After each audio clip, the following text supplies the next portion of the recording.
Alright, today I'm going to show you how you can sew on buttons using your sewing machine. Now, not every sewing machine can do this. Not every sewing machine has a button stitch setting. If yours does, it's going to have probably a little icon that looks like a button that you can set your machine to sew a button on by machine. I have a Husqvarna Topaz 50, so these instructions are kind of specific for this machine, but I'm going to try and explain it in such a way that you'll be able to do this with other machines as well.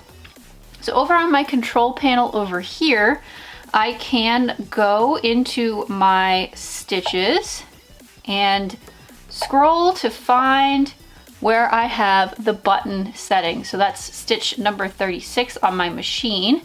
So I'm going to select that, and it's going to tell me I'm going to need this little tool, which is a button spacer. If you want space in between your button and your fabric, this is going to allow you to do that. It's going to allow you to create a little shank of thread. You don't have to use this tool, but if you want to, you can. I'm going to demonstrate with and without this little tool. Now, and if you go to the information on your stitch settings on this machine, it's going to tell me I am stitching with a width between the sides of the button of 3, and it's also telling me the needle's going to go back and forth 8 times.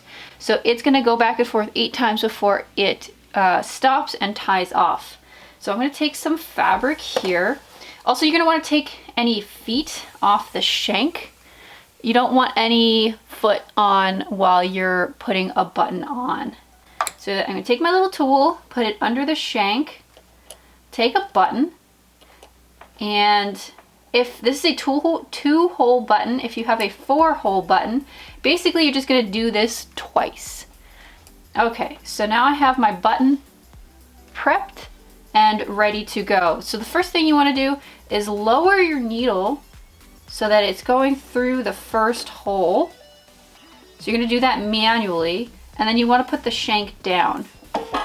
So that shank now is holding the button in place so that your button has the needle through the first hole, the shank is on it holding the button in place, and by hand you're going to raise the needle and kind of see if it's going to go through that second hole. Now, I learned this the hard way. If you just go for it and start your machine going and do it really fast, you're going to break the needle, break your button, and get really mad that you did both of those things. So now that I know that the needle is aligned and can go through both holes, very slowly I'm going to depress the foot pedal and start that button going.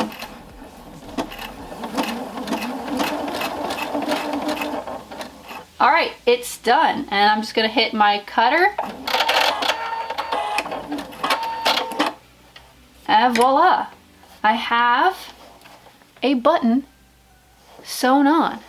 So it has sewn on with a shank of thread to allow the button to be more mobile. If you don't want it to be this mobile, you can just sew it directly on without this foot guy. So I'll show you that one more time. Let's go. So these are different buttons, but you notice that the buttonholes are about the same width apart, and buttons, 90% of all buttons have the same hole width.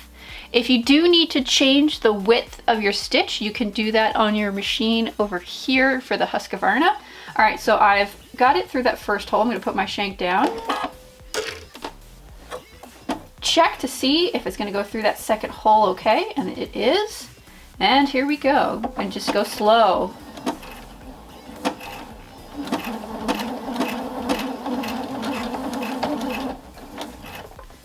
Hit the cutter. And there we go.